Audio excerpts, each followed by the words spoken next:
pui atua i pe i he ngahi tala whakatapu ko muaki.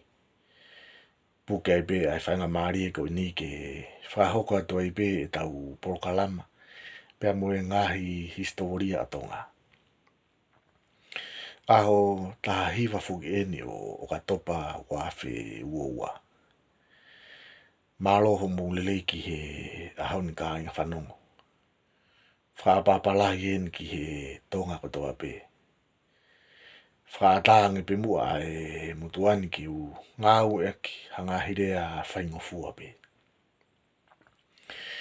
Koe kawenga mo e tau pōkalama pe mo e ngahi historia o tonga ki he ahoni. Te utala noa tuai ki he taimina e kamatai ai ngahi ngā ehu whakapolitikare i wawau. Tātau te whito eni ki he taimina e hoko ai a vuna ko e fuafua tu i wawau. Pea i he taimi tatau pe te u whakaau mai e tala noa ki koe ni. Ki he kuonga o ukalala ua. Ki he taimina e tau iai e ukalala ua e tu i wawau. Pea hoko rewa a ukalala ua ko e tu i wawau ia. O kuo acknowledge a tokita siasi la iu. Ko e ngahi whakaukau ma ngahi analyse o te unga ngāu e aki. Ko e ku to'o mai e mehene ngahi whakatautoro i he malae o historia o tonga. Ko e konga ki mua koe o e senturi taha walu. Nai pēna e wholau atua i a vuna ki wawau. Pea kapa te tau whihui ko e hae uhinga na e wholau ai a vuna ki wawau. Pea koe tari eni. Tokua koe taimi koe ni. Na o si kamata ai ngahi ngā ehu whakapolitikare i wawau. Pea koe kuonga koe ni. Na e pūre ai a mataere haa mea. Koe tui ka noku pōruho no whaaia. Pea koe mataere haa mea foki. Koe toko uaia o vuna. Pea koe wholau a mataere haa mea a vuna ki wawau. Na e whakatau mua. Ke alu o whakatoka lelei e ngahi mo veu whakapolitikare katoa pe i wawau. Ko tala noa a toki tāla tū ke fūna e peheni. Na e ave e vuna pe mo tūtu yoho. Ke hoko ia ko ne reo kawa i wawau. Pea koe whelave ia tūtu yoho mo vuna. Na e osi mahino pe foki. Ko tūtu yoho. Ko nephew pe ia o vuna. Pea koe kawenga ia koe tangu osi wha ala e au ia. Hie kungahi porokalama. Kua osi. Koe taimi tatau na toi whakotu e vuna ia. Pea mui hawea si i wawau. E kai ki toi lawe ki hawea si i he na kua osi tala noa au ki ai. I he ngahi porokalama. Kua osi. Kana e maari e ai mea ia na e hoko. He koe taimi si me iai.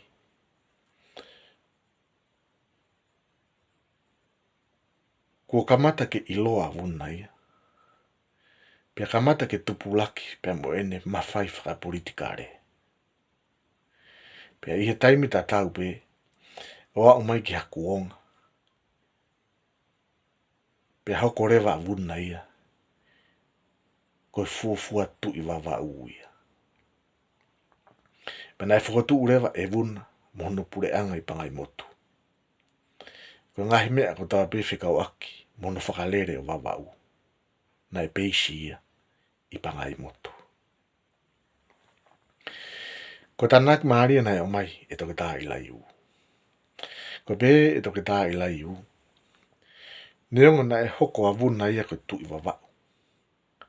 Neongo ko vuna koe fuafua tu i wawau ia. Kana e kai ke whakarewe rewa hono mawhai o na ia. Koe haa uhinga na e kai ke whakarewe rewa ia mawhai a vuna. Koe tarin ki ai. Uruaki He nai toi whakatu e tutu iohu ia. Pea moe haa ngata tupu I wawau. Pea nā ko si lawe atu I ngai proklama ko o si. Ki e rito o haa ngata tupu. Ko taimi ta tau. Ko taimi na e wholawa ia vuna ki wawau. Na e mau e tutu iohu ia. Ai pou pou. Ai haa vaia. Tau whehu ia rewa. Ko haa e huinga na e mau ai e tutu iohu. Ai pou pou. Ai haa vaia. Ko haa vaia foki. Ko ki wa abe e nia o haa takalauana e whakotu I wawau. Ka koe uhinga na e pou pou ai ai haa vaia kia tutu iohu. He ko tutu iohu ko ne whae a talau mu te e mua. Pea ko talau mu te e mua ko ne tamai a luani. Na kau a luani he kau taki. Pe koe kau hou e iki la lahi. O e haa vaia I wawau. Pea koe unga te whito ia nei o mai e toke tā I la iu. Na e kai ke pure whakarewerewa I a vuna I wawau. He na e pou lahi e haa vaia ia kia tutu iohu. Pea whakatu e tutu iohu e mo haa ngata tupu. Pea toki au mai ki he kuonga o e whoha a tutu iohu. A whinau u kālala u laki. Koe kuonga ia na e tupu laki ai. Ai mawhai whakapolitikare. Ai haa ngata tupu. Pea na e hoko rewa haa ngata tupu ia. Pea mo e haa vaia. Ko yongo mea ngā au ia ke na whakawhipaki. Ai pure a vuna. Mo e pure e ngahi haa na e pou ki a vuna. Ai koe, anga koe tu koe e tau historia. Koe fuafua tu I wawau. Ko vuna ia. Pe ko vuna eni. Koe toko ua ia o mataere haa mea. Pena iloa pea vuna. Ko vuna uruaki. Na osi pea vuna pea hoko atu a hano foha ko tui o tau. Na iloa ia ko vuna ua. Pea koe tui wawau hano ua ia. Pea osi pea a vuna ua pea hoko atu ki hano foha ko vuna tolu. Aia na iloa ko taki mālohi. Pea koe kuonga maari o vuna tolu. O taki mālohi. Taimeni na e huu mai ia ulukālala ua. Peko ulukālala whangpo. O taui ai taitolo ko eni. Ai tui wawau. Pea koe tau ia ko nina e osi mahino. I he tau historiana I kuna ia e ulukālala ua. Pea whaoa rewa e ulukālala ua ia taitolo pe mea vuna tolu. Pea hoko rewa e ulukālala ua. Koe tui wawau ia. I he kuonga ko ia. Umari e whoki he koe ngahi whamatala a marina. Koe pehe koe taha fitu hiwehiwa. Na e tau iai e ulukālala ua a wawau. Pea koe tau koe ni a ulukālala ua. Na ane I kuna I e ia. Ai tau koe ni. Pea ne mau e ia. Ai taitolo koe ni koe tui wawau. Pea koe osi koe no I kuna e ulukālala ua a wawau. Mo ne mau koe ai taitolo koe ni koe tui wawau. Pea na e hola rewa vuna tolu ia. Hola a vuna tolu ia aena iloa ko taki mālohi. Hola ia mo e hou eki na nau kau. Nau hola na toki haa moa. Pea maari e whoki I whamatala a marina. Na iai pe mo e whoha ia o ulukālala ua. Na e kau ia pe mo vuna tolu. Pea koe whoha koe no ulukālala ua. Koe tangata. Ko moe ngā ngongo. Kai ke, osi hono tau e ukala laua vavau. Ikuna e ukala laua. Hoko rewa a ukala laua. Koe tui vavau uia. Maari e tala noa e koe ni. He ku iai ngai whakawhiki ki maari e he ka venga koe ni. O ku pehe e he kau analaiso ia e ni. Nai o si hoko pea urukalala uroaki ia koe tui vavau uia. Ka koe tui koe a lātu ke fufakataha pe moe ngai whamatala nai o mai i he laa ko unga whanua. Tahine ko kunisalote tu poutolu. Neongo koe kuonga ko ia nei takia urukalala uroaki ia i he angata tupu. Pea nai o si mawhai lahi a urukalala uroaki ia. Ka nai ki hoko pe a vuna ua ia.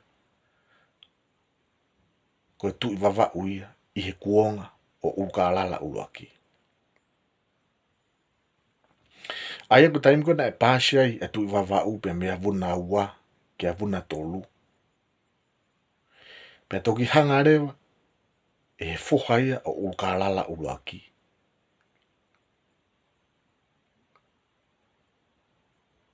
A urukalala whangupō. Koe foha ia a urukalala uroaki. Pea ko urukalala whangupō foko urukalala ua ia.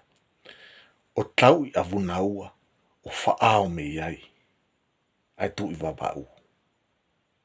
Pea pure i rewa e urukalala ua ia. A vavau. Koe poi ni mahuinga ko toi fie tāna ki atu ki he kawenga maari ko ni. Ko urukalala ua. Pea mo vuna tolu. Ko vuna tolu foki. Ko takitaki mālohi ia. Pea mo tupou toa. Ko tupou toa foki. Ko tamai ia a sias tupou uroaki. Na nau whae taha ko toa pe. Kia ulu ki he lupetea. Pea koe prokalama hoko te oa toi haki i pui pui tua. O ngai whila lawe i koe ni. A ngai hou eiki la lahi o tonga he kuonga ko ia. Na nau whae taha ko toa. Kia ulu ki he lupetea. He koe kawenga maari e mo mahu inga. Ke tau mahinoe. Kai ke. Whamaa popo e tau prokalama. Koe fufua tui vavau ko vuna uroaki. Tui vavau hono ua. Ko vuna ua. Aena iloa ko tui o tau. Tui vavau hono tolu. Ko vuna tolu. Pena iloa ko takitaki mālohi. Pea koe kuonga koe o vuna tolu. Na e tau i rewa e urukalala ua ia. E urukalala whangupō. A vavau. Pea ne whaoa rewa e ia. E tui vavau pe mea vuna tolu. Pea hoko rewa a urukalala ua ia. Koe tui vavau ia. Pea koe ose tau koe ni. Na e foki a vuna tolu. A takitaki mālohi. Pea hola rewa a vuna tolu. Mwene kau pou ki haa mua. O kau watu ki ai. Pea moe foha a urukalala ua na e kau mo vuna tolu. Ko moe ngā ngongo. Kake. Ko tūku au mai eni. O ngahi ngā e whakapolitikare na e hoko i vavau. Oa umai ki he kuonga. O urukalala ua. Ka te tau whanonga atu pe moe kawenga maari e koe ni. Pea e mahino le lei rewa. Aianga hono pāsi o mawhai mi he tokotaha ki he tokotaha. Pea e mahino le lei moe ngahi tau. Na e whakahoko i vavau. I haa pai. Pea mo tonga.